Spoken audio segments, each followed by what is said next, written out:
Bien, retour dans les coulisses de l'économie avec sur le plateau Sébastien Kopp et François Morillon. Bonsoir. Bonsoir. Bonsoir. Merci d'être là.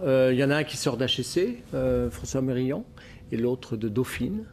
Et puis il y a quelques années, déjà 2 ou 3 ans maintenant. Oui, ça fait 3 ans. Vous avez décidé de créer, de fonder une entreprise et une marque surtout qui s'appelle Veja, qui est assez connue chez les jeunes. C'est une marque de basket et de chaussures.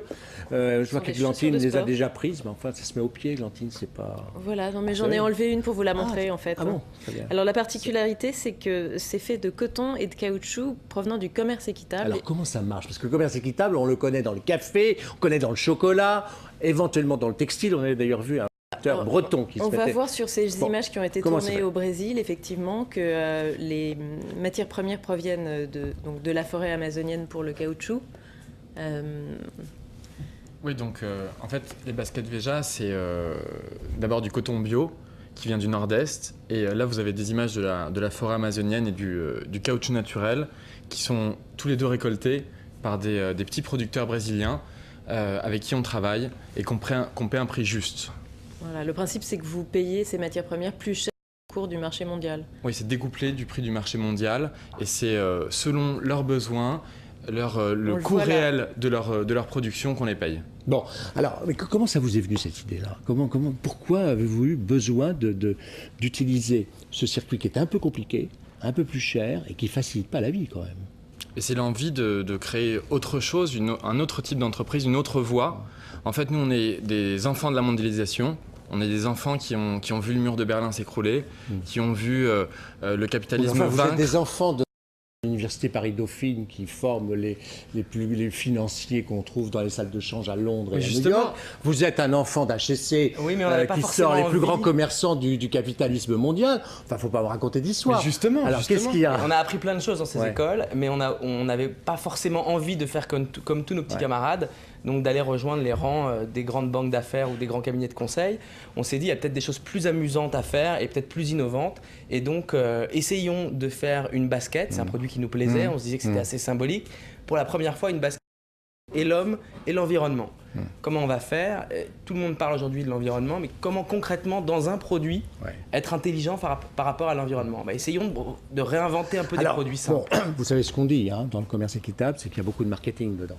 C'est-à-dire qu'en fait, on fait ça pour un peu séduire le client en lui disant le produit que vous achetez, il a un sens et il participe à autre chose qu'à du business. Mais alors ça, c'est une grave erreur. Ça, c'est une grave erreur. Vous savez qu'on dit ça. Mais en fait, c'est pas du marketing, c'est un produit qui a du sens. Tout d'abord, c'est-à-dire qu'on a recentré le focus sur les hommes et sur l'environnement. Donc après, on peut prendre ça pour du marketing, mais c'est finalement du marketing qui a du sens.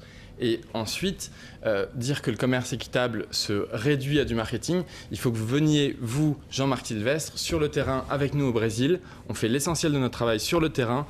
On partage nos vies avec celles des producteurs. Et là, vous verrez que le marketing, finalement, ça n'existe pas vraiment là-bas. Alors, deuxième question, deuxième petit procès, entre guillemets, c'est que lorsque vous allez payer un peu plus cher le caoutchouc ou le coton à un producteur, vous risquez de léser son voisin qui, lui, ne veut pas bénéficier des mêmes conditions. Tout à fait. Ouais, ça c'est une vraie question. Alors, qui est finalement de l'équité de l'équitable. Comment être équitable avec tout le monde. Et c'est vrai vous ne pouvez pas faire le bonheur de tout le monde. Non. Pour l'instant, on a sélectionné des producteurs de caoutchouc qui avaient la volonté de vendre leur caoutchouc plus cher. C'est-à-dire qu'on n'est pas arrivé, nous, en disant « nous, on vous propose plus d'argent ». C'est des producteurs qui avaient cette volonté de valoriser. Nous, on s'est mis en relation avec eux et on a dit voilà, nous on est acheteurs, ils proposaient ça depuis quelques années, personne n'était intéressé. Nous on a dit on a un produit, on veut vous acheter votre caoutchouc. Donc c'est vrai que ça n'a pas été, c'est pas nous qui sommes arrivés comme des néo-colons. Ah tenez, on a un peu plus d'argent, les consommateurs en Europe sont prêts à payer plus. Nous on s'est vraiment appuyé sur des associations, des gens qui faisaient un travail sur le terrain et qui cherchaient des débouchés. Mais alors comment on fait concrètement? Parce que quand on sort de l'école et qu'on n'a pas forcément d'argent pour monter l'investissement, pour monter... Mais on avait créé un projet auparavant, on avait bossé pour de grandes entreprises françaises que vous connaissez bien, qui sont Lafarge, qui sont EDF, Carrefour. Et on avait bossé sur leurs projets de développement durable un peu partout dans le monde. On n'avait pas franchement été séduits par ce qui se passait dans ces projets. Donc vous êtes dit, ça y est, on se met à notre compte et on avait travaillé aussi pour une entreprise de commerce équitable qui s'appelle Alter Eco. Très bien. Et qui nous a vraiment, qui a changé notre vie en fait, qui a changé notre vision du monde. Et on a vu que ça avait un impact réel sur le terrain, à la fois sur les hommes. Ils sortent de l'ESSEC, hein, dont certains de Alter Eco sont. Ils sont venus d'ailleurs sur ce plateau plusieurs fois. Peut-être. Hein. Vous distribuez les chaussures comment? Dans quel circuit de distribution? On a choisi de sortir le commerce équitable du ghetto ethnique dans lequel ils étaient un peu... Vous l'introduisez dans la grande distribution? Non, pas la grande distribution. On travaille avec des concept stores, avec des magasins où les gens ont le temps de s'arrêter sur ces produits, type le Palais de Tokyo, type le Printemps. Le prix? 85 € en magasin. C'est-à-dire, je ne sais pas parce que je n'achète pas. C'est dans le marché. C'est dans le marché? C'est dans le marché dans le sens où... Donc il n'y a pas de majoration de prix? Non, pourquoi? Parce que la basket est l'un des produits qui cristallise le plus de publicité. Et l'une des bases de Veja, c'est de ne pas faire de publicité. C'est-à-dire aucun coût communicatif, marketing, etc. Ceci étant, il faut qu'à la fin de l'année, vous sortiez un compte d'exploitation, un bilan. Comme tout le monde. Voilà, comme tout le monde. Il en est où le compte d'exploitation? Il en est où? Écoutez, en fait, là, c'est maintenant le deuxième exercice de Veja qui va être terminé. Et on arrive à l'équilibre. C'est une entreprise qu'on a conçue depuis le départ comme un truc qu'on va espérer rentable. C'est-à-dire qu'on n'est pas dans un business de charité. Vous êtes aujourd'hui à l'équilibre en respectant les conditions que vous venez de nous donner. Et vous vous payez? Et on commence à se payer là depuis un an. Est-ce qu'on peut imaginer une formule de commerce équitable appliquée à la France en matière de production? Oui, je pense que c'est intéressant. C'est applicable, c'est déclinable. C'est pas uniquement en rapport avec les pays du Sud, avec le développement. Par exemple, nous on travaille avec des entreprises d'insertion, c'est quelque chose qui nous intéresse beaucoup. C'est-à-dire que tout ce qui est stockage, distribution des baskets, c'est fait par une association de réinsertion. Bon, bah, c'est comment s'impliquer de façon positive dans l'économie française.